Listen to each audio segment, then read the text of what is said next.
आक्रांता का महिमा मंडन का मतलब देशद्रोह की नींव को पुख्ता करना, जो भारत के महापुरुषों को अपमानित करता हो, उन आक्रांताओं का महिमा मंडन करता हो, जिन आक्रांताओं ने भारत की सनातन संस्कृति को रौंदने का कार्य किया था।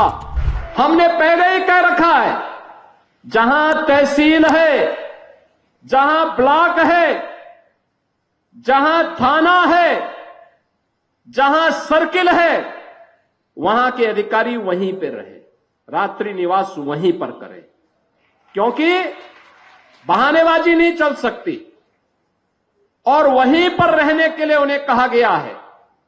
बहनों और भाइयों, जब ये आवासीय सुविधा बनेगी और सुविधा यहां पर हो जाएगी, जिससे लोगों को समय से न्याय मिले, लोगों का एहसास हो, किसी गरीब के साथ, किसी किसान के साथ, किसी नौजवान के साथ, किसी महिला के साथ अन्याय न हो। ये डबल इंजन की सरकार प्रधानमंत्री मोदी जी के नेतृत्व में इसको प्रभावी ढंग से लागू करने के लिए पूरी प्रतिबद्धता के साथ लगी हुई है। और इसी तरह से बहनों भाइयों, आज मुझे यहां पर इस तहसील के लोकार्पण कार्यक्रम में आवासीय भवनों के शिलान्यास कार्यक्रम के लिए स्वयं यहां पर आना पड़ा है। मैं पिछले दिनों भी बहराइच आया था, बरसात के बाद, जब यहां पे भेड़िया के आतंक से लोग परेशान थे और मैं देख करके बहुत चौंका था। वो भेड़िया जो है यहां पे सामान्य दिनों में तो कोई नुकसान, अचानक यहां पर जनहानि करनी प्रारंभ कर दी थी। काफी बच्चों को उसने अपना शिकार बनाया था और अंततः पकड़ा गया। आखिर ये सब चीजें जो आ रही हैं, हम लोगों ने पहले ही मानव वन्य जीव संघर्ष को आपदा की श्रेणी में रख करके, यद्यपि किसी जनहानि की भरपाई नहीं हो सकती, लेकिन उस परिवार को मुआवजा मिल सके, मुआवजा देने के लिए ऐसे लोगों को हम लोगों ने पहले व्यवस्था कर दी है और वह 5 लाख रुपए का हम तत्काल उन लोगों को आपदा राहत कोष से धनराशि भी उपलब्ध करवाते हैं, जो लोग मानव वन्य जीव संघर्ष के शिकार होते हैं। अनंत संभावनाओं को समेटे हुआ यह बहराइच जनपद घाघरा और सरयू नदी के तट पर स्थित है। खेती उपजाऊ है, अत्यंत उर्वरा भूमि है, पर्याप्त वन संपदा है। कर्तनिया यहां पर एक वन्य जीव का अभ्यारण्य भी है, पर्यटन की अनंत संभावनाएं हैं और अब तो बहराइच में उनका मेडिकल कॉलेज भी बन गया है और बहराइच में महाराज सुहेलदेव का विजय स्मारक भी बनकर के तैयार हो गया, जिसको कुछ ही दिनों में लोकार्पण की कार्रवाई संपादित होगी। बहनों और भाइयों, ये वही जनपद है जो पहले अव्यवस्था और अराजकता का शिकार हुआ करता था। आज बहराइच में कोई अव्यवस्था नहीं फैला सकता, कोई नहीं फैला सकता। आज उत्तर प्रदेश में आप देख रहे होंगे, महाकुंभ के इस भव्य आयोजन के बाद पूरी दुनिया उत्तर प्रदेश की तरफ कौतूहल की निगाहों से देख रही है। आपने अभी 2 दिन पहले देश की संसद में आदरणीय प्रधानमंत्री जी के द्वारा महाकुंभ पर दिए गए वक्तव्य को आप लोगों ने सुना होगा। प्रधानमंत्री जी ने भूरी भूरी प्रशंसा की है उत्तर प्रदेश वासियों की और महाकुंभ के आयोजन की। मानवता का इतना बड़ा आयोजन दुनिया में कहीं नहीं हुआ है, कोई नहीं कर सकता है। उत्तर प्रदेश में हुआ है। मां गंगा, मां यमुना, मां सरस्वती की त्रिवेणी के संगम में 66 करोड़ से अधिक लोग श्रद्धालु जनों का आगमन।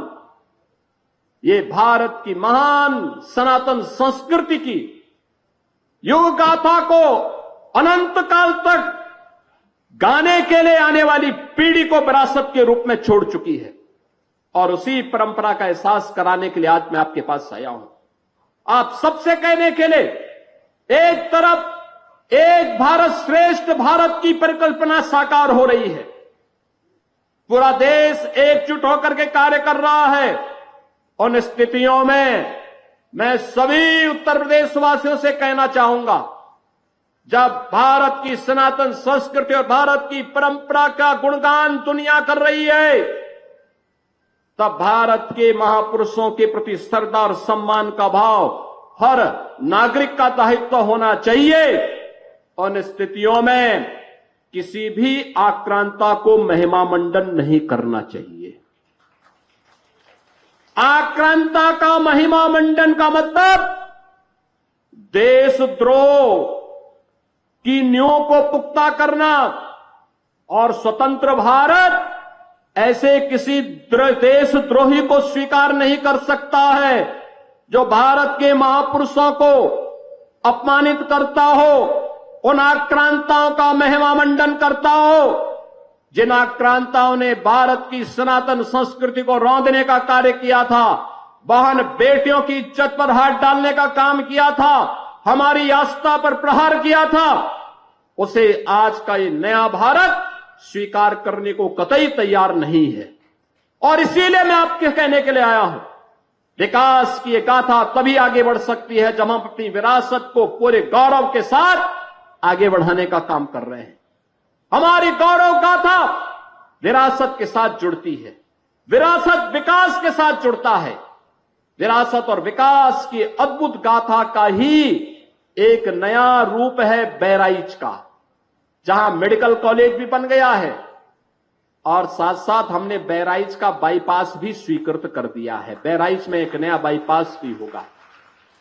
नेपाल से कनेक्टिविटी को आसान कर लिया है और यहां पर जो कर्तनिया घाट वन्य जीव प्रभाग है, इसको टूरिज्म की दृष्टि से इको टूरिज्म के एक नए हब के रूप में विकसित करने के लिए कोई भी लखनऊ से आएगा, 1-1.25 घंटे की दूरी पर बहराइच में महाराज सोहेल देव के विजय स्तंभ के प्रति नमन करेगा और वहां से कर्तनिया घाट में इको टूरिज्म का आनंद लेकर के यहां पे ढेर सारे रोजगार को आगे विकसित करने में अपना योगदान देगा।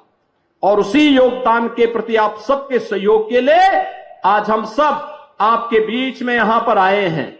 बहनों और भाइयों, आज आप देख रहे होंगे ये वही जनपद है जिस जनपद की 2017 के पहले जो जनपद की यहां पे जो जीडीपी थी वह इस जनपद की मात्र 6,934 करोड़ थी।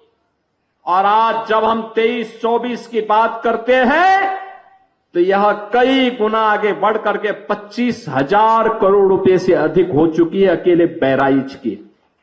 बहराइच में इस दौरान यहां पे निवेश के भी ढेर सारे प्रस्ताव आए हैं।